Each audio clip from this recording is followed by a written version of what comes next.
Hey everybody, Brett from AstartesGaming here, back with part 2 of our Let's Make a Mod for Mount & Blade Warband. So, in the last video, we sort of talked about the overall plan for this series and for the mod that I wanted to make, or at least some vague idea in that regard. And so today we're going to jump into the first little bit of actual modding. There's going to be a couple tools that we will need for essentially everything that we do. And so I'm going to lay those all out now so you guys know what you're going to need moving forward. And the first tool that you're going to need is OpenBRF, which is what I'm in right here. This allows you to view the various textures and meshes as they would appear essentially in game. There's a couple of issues we'll run into with this program that, I mean, aren't really issues, more just like inconveniences, but I'll get into that later. So OpenBRF, by the way, I'll have links for all of these in the description. So, I mean, they're not hard to find. You can literally just Google it and it'll come up. But I'll have links anyways. And again, this is how we're going to view all the meshes and whatnot and compile them before we put them into the actual game. In order to put them into the actual game, we're going to need Morg's Mount and Blade editor. And this allows us to edit the various text files that are basically making up most of the game's scripts and whatnot. So, for example, we can jump into here and we have a troop editor, parties editor, party templates, factions, items, and if we click on, let's see, what mod do I have this installed? This is actually the template mod that we're using. Okay, so you put your mod directory link in there, and then when we click on troop editor, it'll bring up the troops.txt for that mod. And you can see all the different troops that are in this particular mod. So we can edit like the king of the Swadians, or whatever. Every NPC that's in the game for that mod is going to be in this thing here. So you'll need Morgs, OpenBRF. You'll also need GIMP, which is a image manipulation program. Photoshop works fine too. I'm sure there's other alternatives, but I use GIMP because it's free and user-friendly, and I know it pretty well. So take your pick, but I recommend GIMP if you don't have Photoshop or something better. And you will also need a DDS plugin because Warband is only going to recognize textures in a .dds format. So you'll need that as well, and I'll have links to, again, GIMP and the DDS plugin in the description. If you're going to use something else, then sorry, but you're on your own, because I don't know where you would find a DDS plugin for something that I'm not using. So, yeah. And finally, some sort of text editor. The ones that I would recommend are either Sublime Text 2 or Notepad++. I think that's what it's called. But if you have another that you prefer more for like writing scripts and stuff, then by all means use that. Even Notepad will work just fine, regular old Notepad or WordPad or whatever you've got. However, it's going to make things really difficult. For example, if I want to, do I have anything open here? Let's go to, let's see, Common, Mount & Blade Warband, modules. We'll go to the one that we're using as our template, and say I wanted to edit like the module.ini. So what I would do is I would go to open with, and then I have Notepad++ here, but I prefer Sublime Text 2, so I open it in that. And as soon as it opens, you can see that this is going to organize things really, really nicely for me. If I were to open this up in, say, Notepad, it's going to be kind of ugly. It still works. I mean, you could definitely do whatever you need to do in this. It's just this organizes things really nicely, especially when you get into more complicated stuff. For example, like this menus.txt. For example, I can highlight blocks just by clicking on them. So I know that this is one block or one long string, whereas if you did that in Notepad, you would have no idea where the beginning and end of this is. So it's really handy to have something like this. And Notepad++ will work similarly, but use whatever you're comfortable with. But you'll need something that can edit text like that. And that's pretty much it, actually. It's actually very, very simple to mod Mountain Blade Warband in that regard. Obviously, if you're going to be making your own meshes, then you're going to need like Blender and other programs, but we're not going to be doing that. We're just going to be using meshes from existing mods, and that is why I currently have this open in OpenVRF. Is in the last episode we talked about all the factions basically, but in particular the Swadians, and using sort of that design from the Germans in Battlefield 1 to sort of form their generic look. And so I really like this greatcoat. This is from L'Aigle, which is the Napoleonic Wars mod by Dockham, and he made some really fantastic models or meshes for that mod. And this is the French line infantry greatcoat, and I think this looks fantastic. It's plain gray, so obviously we're going to need to make some changes, but I think this particular mesh at least is almost exactly what I'm looking for. I'm pretty pleased with it. So I've already got the textures open. This is actually I was working on a copy version just so I don't mess anything up, but same idea. It's the same stuff. I just copied it so that I didn't, again, mess anything up in the original. So we need to look at the texture. French greatcoat line. That's pretty easy. Everything's named the same, which is smart. It makes things really easy to find. Not all modders are going to do that, so you may not have such an easy time finding it. But all we need to do is find the texture here. So French greatcoat line. And let's go ahead and open that up. We don't need to load the bitmaps. Here, I'll load it just so you guys can see what they are. Basically, if you load the bitmaps, you're just going to get tinier and tinier versions of the same image for resolution scaling and whatnot. We don't want that. It just adds unnecessary layers that we don't need. So we want to open this without them. The rest you can just leave on. And here is our greatcoat. So the way I like to do this, and I get these questions a lot, so I figured I would show the entire process here, is like how I make my templates or how I do retextures and stuff. And I've done like really quick tutorials before, but I've never shown like the whole process. So that's what I'm going to do here. I may speed through it a little bit, but I'm going to try to show the entire thing in depth. So I like to work off the original texture whenever I can. So I duplicate it, and I'll always leave a copy of the original in case I need to duplicate it again. And so the first thing I want to do is let's try to get that sort of navy color that we want. So I'm just going to desaturate this layer, and it doesn't really matter which one of these I pick because they all look roughly the same in terms of the actual coat. It changes some contrast on other things, but I'm just concerned with the coat right now. And then we're going to colorize it, and we're looking for a blue, not too saturated, not too purpley, not too green, probably around let's start with like 215 and work from there. So we don't want it that saturated. We're going to bring the saturation down a bit, and we'll start there. Now, I don't like to tweak lightness here because you're literally just darkening the entire image or lightening the entire image. So I won't tweak that. Instead, what I'll do is I'll go to brightness and contrast, because whenever you adjust the brightness in either direction, you should be adjusting the contrast as well. So we're going to go to like, let's say minus 75 for now. And then I'll up the contrast a bit.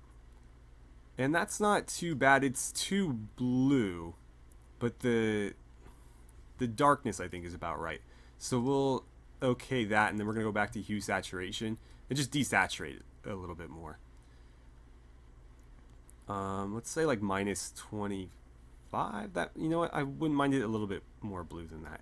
But I think I want it darker too. So let's go to brightness contrast again, and we'll just darken it a little bit more. It's better to do it like bit by bit than to do it in one shot and then realize you went too far. That might be too much. Let's go to like 25. Yeah, that's good. And then I think I want it just a little bit less blue. So something like that for like our navy bluish coat. And we can always tweak this later. Obviously, it'll depend a lot on how it looks in game. But for now, we'll work with this. So there's our blue. Now, the next thing I'm going to do is the red trim. So I'm going to duplicate the original texture again and then bring that up. We'll hide the top layer and just make the middle one visible.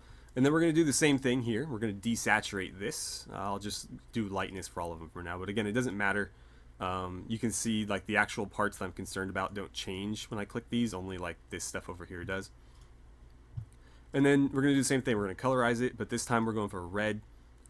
I don't want it too saturated. That's actually not bad where it is. I might darken it just a little bit. Let's go like minus 25 and we'll up the contrast just slightly. So something like that. We'll go ahead and okay it. And now I'm going to bring the blue back in and we're going to grab the eraser tool. And I mean, that's close. We might want to shrink this a little bit. I'm going to go like 15 point. And I like to use a brush with a nice soft edge. And let's go to, it starts up here, the piping that is. So we're going to make sure we have our blue layer selected. And then I'm just going to use the eraser tool real lightly to just kind of erase away the blue where we want it red. Not being too heavy-handed here. Don't worry about the buttons though. We're going to recolor those, so if you get a little bit of red on it, it's not a big deal. But yeah, we're just going to go ahead and erase all of the... whoops, that was a little bit too much. Might want to use a slightly smaller brush than this, but... I'd probably just stick with this for now. So yeah, we're just going to erase the blue everywhere where we want it red. Although looking at it now, that red's a bit light. So let's go brightness contrast again. And I'm just going to darken it a little bit more. That's pretty dark. Let's go like 50. A little bit more contrast. And then I actually don't want it quite that red. I want it a little bit less bright. Something like that, maybe. Yeah, I mean, I'll have to see it on the whole coat, but I'm going to go ahead and erase the rest, and then I'll come back when that's done. Okay, so I think I'm done erasing all the parts I want to be red. Now, if you wanted to be lazy, you could have used like a free select tool or something to just select all those areas and delete them all at once. But I find that that ends up being more work because then I have to worry about feathering stuff. And I don't know. I prefer to do it by hand with the eraser tool. And if you're using a softer brush like I am, you're basically feathering along as you go. So I find it to be easier. It took me like 5 minutes to do all this. It's really not that big a deal. I'm going to erase all this just in case. I don't know. I'm also still not happy with this color of red. And I think it's the hue. So I'm actually going to go into my hue saturation thing. And I think I want it to be like a little bit more... something like that. That's too much though. But yeah, a little bit more like, I don't know, like some purple in it a little bit.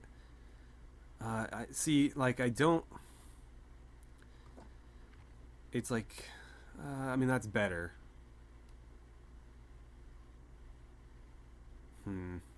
Yeah, let's run with that for now. We can always tweak it. So anyway, what we're going to do now is duplicate this layer, hide those, and just merge the blue and the red together. So we have a backup of the blue, a backup of the red, and now we have this one that's combined. And so what we're going to do is we're going to duplicate the original one again, make that visible. We'll hide that real quick. And then same thing, we're going to go ahead and desaturate this, and we're going to color it sort of like a brass color this time. So it's going to be somewhere maybe a little bit more orangey red. Metals are always kind of hard to do color wise, something like that, and then we got to desaturate it a bit, maybe around there. Yeah, we'll start with that and see how it looks. So same thing, we're just going to basically erase on the now merged layer everything that we want to be that new color. So if we erase this button right here, we'll have that, whoops, I went a little bit overboard there. We'll have that nice like brass color show through. And we're just going to repeat that for all of the buttons. And so I will come back when that is done. Okay, so I think we are done with that as well. I don't know if I'm super happy about how yellow these are. I'm going to tweak it just a little bit. I think I want it a little bit more... That's too much red. Maybe less saturation. Not quite that little. I don't know. I'll have to play with this for a little bit. Something like... that might be too red as well. Let's just leave it there for now. I could sit here and play with this stuff all day, but we're trying to move along with this tutorial. So again, I'm going to duplicate this layer as well as the... you know what? We don't need to duplicate this one. I basically like to keep a duplicate backup of everything in case I want to change something later. It's easier to have these layers separate so that I can tweak the colors or whatever, rather than trying to like go into this combined layer and, you know, like just select one color and tweak that. So yeah, I like to keep like a running backup of everything that I've tweaked. So we're going to merge that down and then we'll hide this layer. And now the last thing I'm going to do is create one final duplicate of this. And we're not going to change anything on it.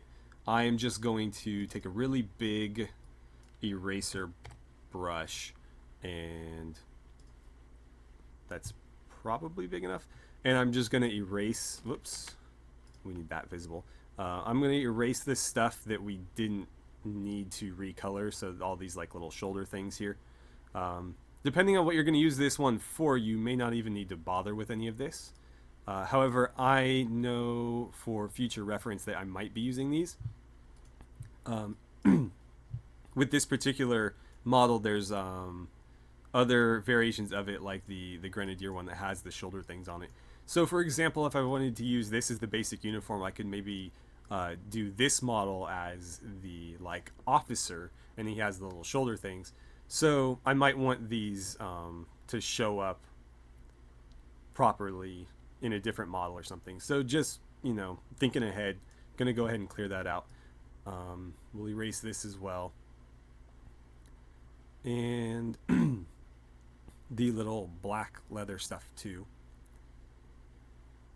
And it doesn't need to be clean. Only, you know, like this stuff is gonna get picked up. The edges and stuff won't show up on your model, so it really doesn't matter how quickly I do some of this stuff. This is all just empty space here, so again, don't really need to be too cautious on that. And so there we have it. We can go ahead and merge that down. We've got a backup of every individual layer, and then we have our final one here. Now when you export a DDS texture, these are going to cause you trouble. So what I like to do is go to image, flatten image, go ahead and do file, export, and we're gonna call this one Swadian underscore greatcoat, and then we'll export that. No compression, default format's fine. Make sure that you generate mipmaps, otherwise you're gonna run into issues. If you didn't merge all your layers together for whatever reason, this save one would be grayed out and you would have to choose a layer. I find that it can still cause problems at times, even if you choose the correct layer. So I just merge them together, export, and then hit Control Z to unmerge them and save it like this. So make sure you save this, because again, if we want to go back and tweak any of the colors, we have them all separate. So, you know, if we wanted to tweak the blue, we can bring the blue back up top, and we would have to re-erase the buttons and stuff, but it's still easier than trying to tweak it on this. So now what we need to do is, this is where it gets tricky. We have this open in the original mod. We need to transfer this whole resource pack over to our new mod. And I've done a full video on this, so I'm not going to go into incredible detail here, but I will give you the gist of what I'm doing. So what we want to do is go back to our folder here, and we go into resources, and this was in Napo clothing. Looks like I've already copied it. I was sort of planning this out, and well, this has been modified more recently. Let's delete this. You know what? No, I think I set this one up to be easier to use or something. So we're gonna basically cut this, and then we want to take it to our new module, this one, and paste it into our resources. And I like to keep things organized, so I'm gonna rename this to we'll call it uniforms underscore A or something. And then if we add any more, resources with uniforms, we'll call them underscore B underscore C underscore D, etc. So if we open this now, we're going to have a little bit of an issue. First of all, the mod won't recognize it because all we've done is plopped it into the file there. Also, we have no textures. So what we need to do is go to the one that does have textures, and we need to find all of the textures associated with, in this case, this specific one. Now, if you wanted to transfer everything over, you need to find all the textures. You'd probably be better off just dumping the whole other texture folder into the new one, but I don't want to do that. I don't want to clutter this mod up a bunch, so I'm just going to do this like one uniform at a time, basically. And so what we want to do then is go back to this. Well, I guess it doesn't matter which one, but I should be using the same one consistently. And we want to grab that French greatcoat. And I don't know, well, let's see. If we click on material, it'll tell us everything we need. So we need greatcoat line, greatcoat guard normal, and greatcoat line specular. So greatcoat guard N, greatcoat line S, and greatcoat line. We're also going to want to do the Swadian one that we just made, but for now, let's just take the default ones over. So we'll copy those, and let's see. This is, yeah. Okay, so I've already got the new mod open here, so we'll open the textures. We'll go ahead and paste that in, and then we want to find our Swadian greatcoat as well. So let's copy this and paste that over too. There we go. And so let's see. If we go down to French greatcoat, where is it? Greatcoat line. It's not going to show up immediately. What we need to do is basically refresh this, and it might show up. Otherwise, we need to re-import the texture. It looks like we're going to need to re-import the texture.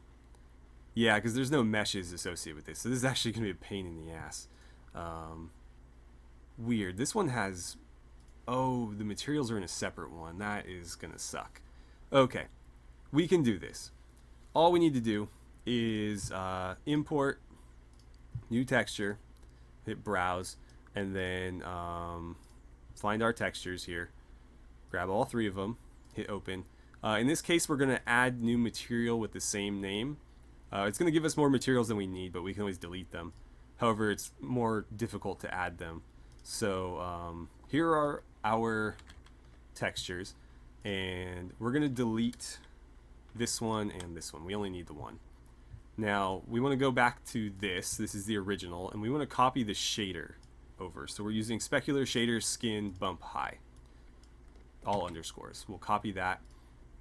We'll paste this over here so we have the exact same shader being used. And there's our diffuse. So let's grab our the name from our normal map, and we'll paste that into our bump. And here we'll grab the name of our specular and paste that into the specular.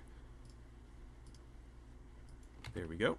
And now if we go to greatcoat, it'll be textured again.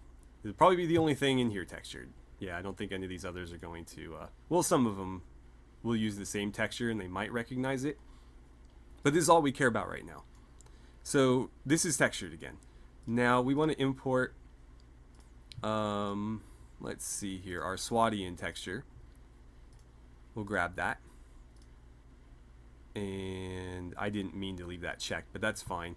So, you know what? No, just delete that. We don't need it. Remove it. Rather than making a new one, what I'm going to do is I'm just going to duplicate this. We'll rename it to Swadian Greatcoat. I should probably spell that right. and we don't need line. So just Swadian greatcoat, and then we'll copy that name, since that's also the name of our texture, and we'll paste that in here. Now, because of the way GIMP exports DDS textures, it's not going to show up in here, but you just have to trust that it'll work, because it will.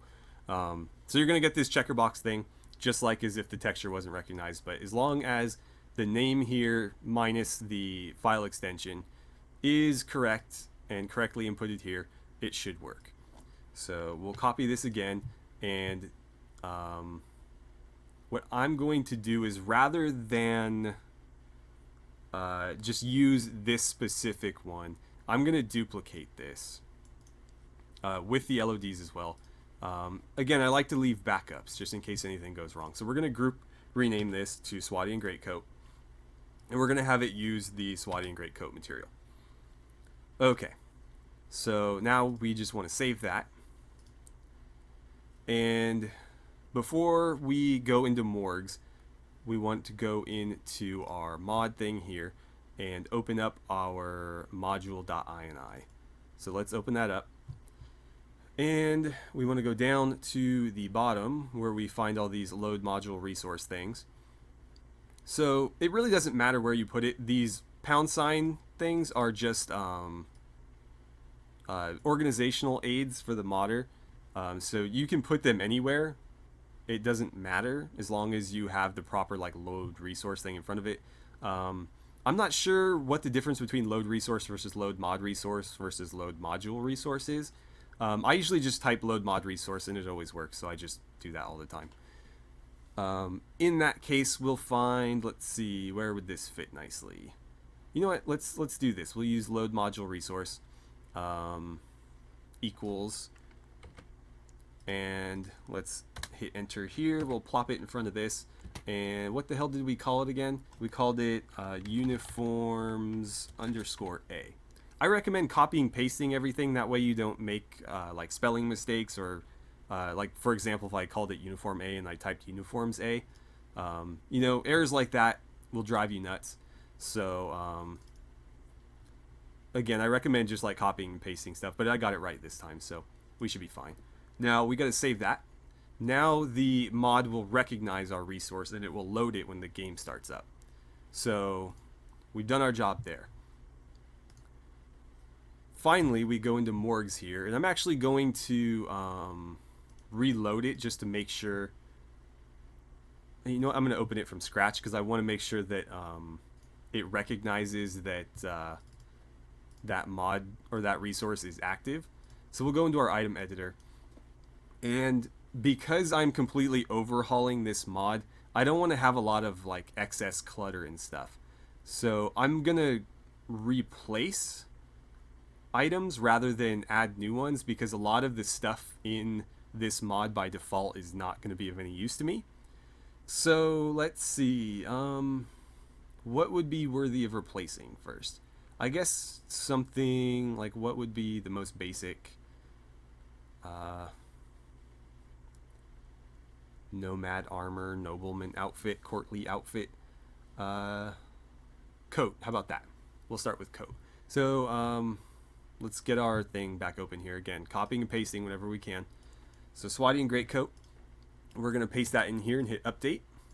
And then I like to, whatever I put in for my mesh, I like to make that the item as well. So ITM_Swadian_greatcoat. That way everything is really easy to find. It's called the same thing no matter what program I'm in, no matter what texture file I'm editing. And it's, again, just going to be a lot easier to find stuff. And then for the actual name in game, we'll just call it the same thing, but you know, capitalized and spelled properly if I can help it. So Swadian greatcoat. Is that one word? I'm going to leave it as one word, but I feel like it might not be. And then we'll copy and paste that down here. If you want, you can make it plural. I usually don't bother. It's pretty rare that you'll even notice it in game if you don't.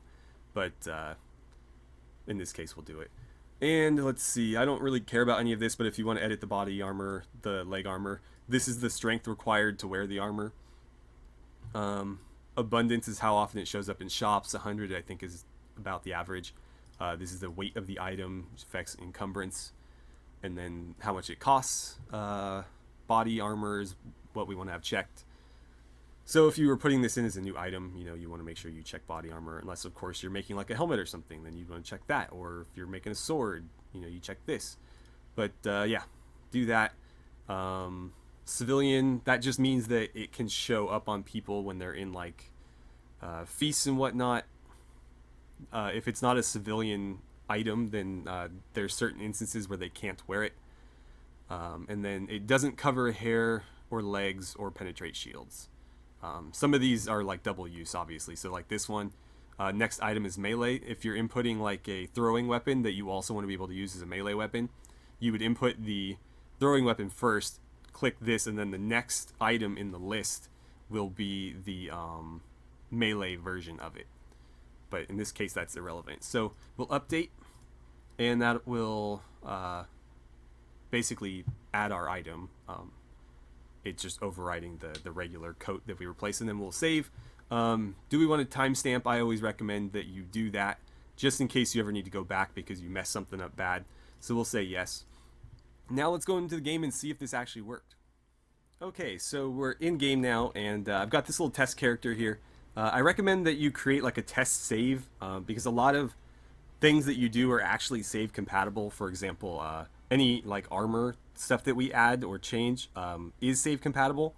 So rather than having to go through the character creation and tutorial thing every single time you want to check something out, it's nice to have a save ready that you can just jump right into. So we want to open the cheat menu, not the chat menu, the cheat menu, and then go into camp and cheat menu, find an item. And I'm probably not on the first page, so let's try maybe the third. That might have been too far. Nope, there it is. Swadian greatcoat. And it's a bit blue, isn't it? But we can tweak that. But it shows up. It works. So yeah, there we have it. Our first coat is in the game. We've got many, many more to go. But we're off to a good start. I'll probably make this a little bit less saturated. I want the blue to be more of a gray blue, like a slate color. Also maybe a bit darker. I think a bit darker would be good. Definitely less saturated. The red I think is fine. And the buttons came out, it's hard to tell because it's so small, but they're probably okay too. So yeah, there we go. Let me know what you guys want to see next time, because this is basically stuff I've all covered before, but obviously we're going to be doing quite a bit of it to get all of the stuff we want in game. We've also got to find an appropriate helmet and, you know, leg stuff for whoever's going to be wearing this Swadian greatcoat. Also, we need to find some sort of like vest type thing for him, and we may want to remove this little bag on the back, but you know, we can take care of that later. So there's our coat, and that's going to be the end of our video. I'm going to have to edit the hell out of this because it's like 45 minutes right now. So hopefully I can get it down to like 25 or something a little bit more watchable. But let me know what you guys, again, would like to see next. Do you want to just see more like retexture stuff for different factions, or do you want to go a little bit deeper into this one and we can add, you know, like the chest riggings, or maybe look at like the pants and boots?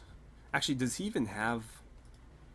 I don't think this has pants attached, so I think there's just like empty leg right here above the boots. I have no idea, to be honest. We can't really see, but yeah, do we want to work on like a helmet next, the boots, chest riggings, maybe like an officer variant, or do we want to move on to a different faction and do a mock-up for them? Whatever you guys want to see, that's what we'll do. So thank you so much for watching. I had a great time coming up with some modding stuff for Mountain Blade Warband with you, and I look forward to seeing you guys back here for the next episode.